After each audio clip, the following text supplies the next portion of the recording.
an update. A lot is happening.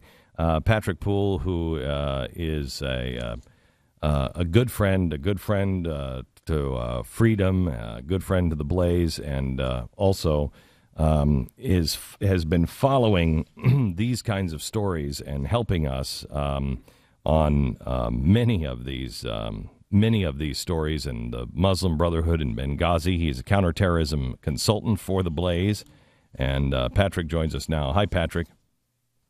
Morning, Glenn. Can you tell me, help me out on who these guys are? Well, these two gentlemen, Tamerlane and Zilkar Tsarnaev, whose names we just learned here, within the past couple hours, they appear to be kids who were born in the Caucasus region in kind of southern part of Russia. It's been a hotbed of jihadist conflict with Chechnya and also Dagestan, where they also lived. Have been trying to break away and create their own Islamic Emirate states, and they apparently came here as refugees about 10 years ago. Have seen, lived in the Boston area. Seem to have a very mainstream upbringing, but they've come into contact with jihadist ideology. I was just looking at Tamerlane's YouTube channel and see that he's pretty horrifying. He's in Australia. I mean, who's basically the Australian Anwar al-Awlaki. And, these kids were radicalized right here in the United States, it looks like. Okay, we have, as I'm looking at the video, and you can find the video of what appears to be the YouTube channel. If you're looking at these videos, this is caliphate stuff. This is jihadist stuff as deep as it possibly goes. Yes. Right. Yeah, and Sheikh Faiz, the Australian cleric, he's hardcore. He says jihad is the pinnacle of Islam. He's no bones about it, and he has several of Sheikh Faiz's videos up on his YouTube channel. Can you fill us in on how difficult it is to be able to pull something like this off? Is it possible that these two kids come over here from Chechnya and they just happen to watch videos and they're like, hey, you know what? I think I'm part of that. I really want to be kind of like that. And then they start making videos and then bombs. Is it likely? I'm inclined to say it's probably not likely that they just downloaded a copy of Al-Qaeda's Inspire magazine and read, how to make a bomb in your mom's kitchen, and basically created a bomb factory. We're talking, the two bombs that they used on Monday and multiple bombs that are spread throughout Watertown and the Boston area this morning that they're trying to defuse. That just doesn't happen with amateurs. Earlier in the week, all these experts were saying, well, these devices were amateurish and crude. Well, they were very effective. They went off exactly when they were supposed to, unlike Faisal Shahzad, the Times Square bomber, who had flaws in how he implemented his design, and the bomb didn't go off, thankfully. But in this case, it did, and it killed American citizens. And that takes a level of precision. And as we saw this morning with the shootout, these guys were ready to go. And looking at the picture of the younger suspect walking around with the gun on the streets, it looked exactly like what we saw in Mumbai back in December 2008, where these guys were, clearly, in charge of their faculties, very aware of their surroundings, implementing their mission methodically, and that's terrifying. It should be. Can you go through a little bit? They started throwing out these explosive devices out of the car last night, and you just referenced that they're trying to defuse these bombs. Do you have any indication at all or any idea at all because obviously they planned much more. Any idea of what this looks like to you that they were getting ready to do? And we have to implement the 75% rule. 75% of what we hear today will probably end up being wrong. But what it appears is that with the MIT police officer, somehow that spooked them, that they were ready to and were preparing for another series of bombings. They came upon this MIT police officer who was killed early on, and that kind of began the cascade of incidents with the shootout where the other officer was wounded and where the older brother was killed. And now, of course, the younger suspect is, still at large. And some interesting video here several hours ago with people around where the car that they had abandoned, and you could see the one pressure cooker bomb kind of in the passenger seat of the car. And there were several other bombs in bags. In fact, in the picture of him walking around that somebody took with a cell phone photo, it looks like there's actually an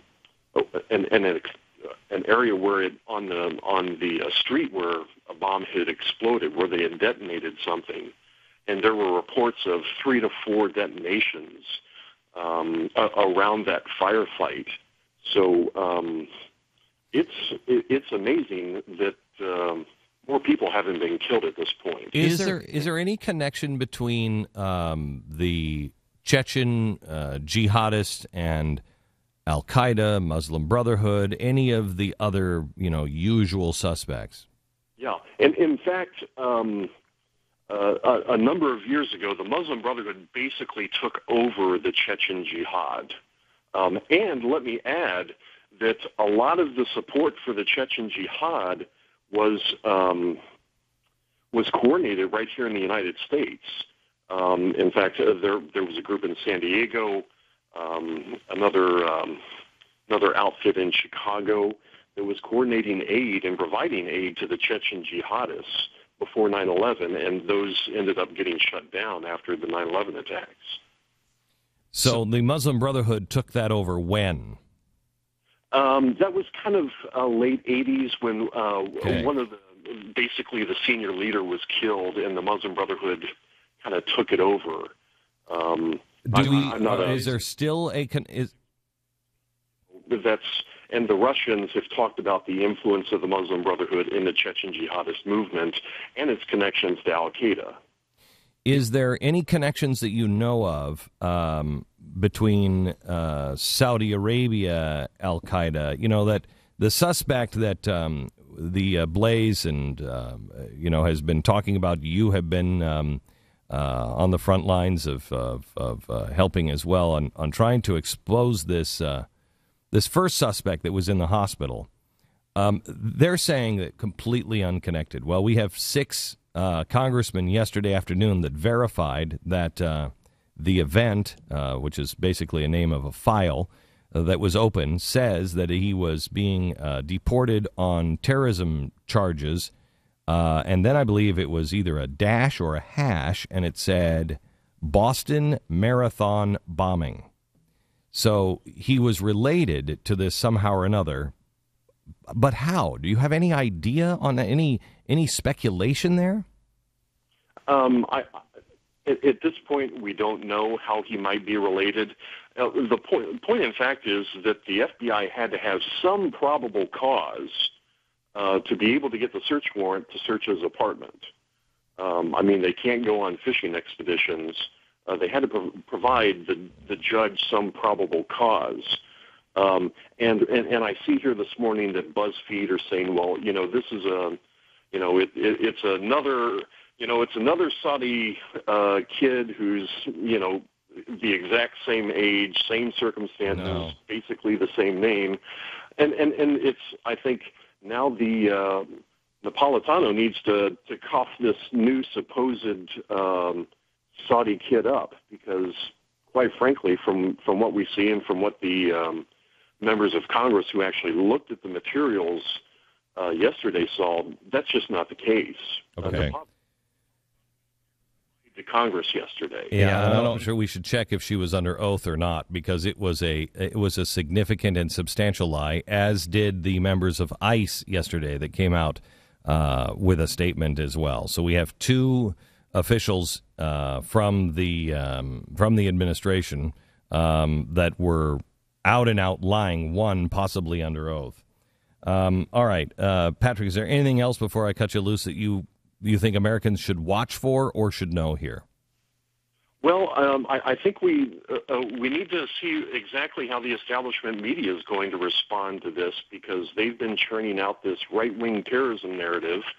I think of Peter Bergen at CNN and Southern Poverty Law Center and Dina Temple Raston at NPR yesterday have been churning out this right-wing terrorism narrative, and it turns out that that's not the case at all. Just like the Aryan Brotherhood murders in Texas here a couple weeks ago that didn't end up panning out. How's the establishment media going to respond to the fact that they've got it all wrong? Yeah, well, we know they're going to cover it for a couple of days, maybe a week, possibly a month. But they will go light on it, and then it will go right back to looking for white, Tea Party terrorists, and nothing will change. But I really think that this is a turning point in American history, and if we don't stand up and wake up and know exactly who you're dealing with on the media this time, there is no turning back from it. This is the clearest. This is so far, correct me if I'm wrong, this is so far beyond Benghazi. We had Benghazi, but we had Benghazi stuff, and it was confusing, and, you could make all kinds of excuses, none of which I buy, but you could make all kinds of excuses.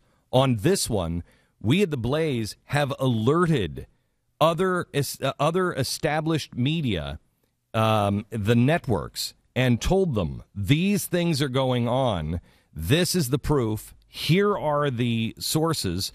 Yesterday afternoon, here are 6 congressmen who have now gone in, because we told them where to go in and verify these documents, and they still are not reporting it. If America does not understand what they have in the media, that they are negligent at best, but I believe criminal at this point, then we deserve everything that we're going to get. But, Patrick, thank you very much. Thanks, Glenn. Appreciate it. At the bottom of the hour, I'm going to tell you exactly what I'm not. I'm going to explain why I just said what I did. By Monday, you will know, because we are going to let all of this stuff pass and assume the very best, because this is the good news, there are very good people that have risked more than their job to give The Blaze and others now this information. The Blaze is the one that is reporting all of it, because we have all of it, but we have shared it with the other media organizations. We did it because it's the best thing for the country. We don't care about who gets the credit. We shared it because it is the best thing for the country. But in doing so, they have also indicted themselves now by not reporting it. And we will show you all of the evidence next week, I believe Monday. But they are criminal for not reporting it.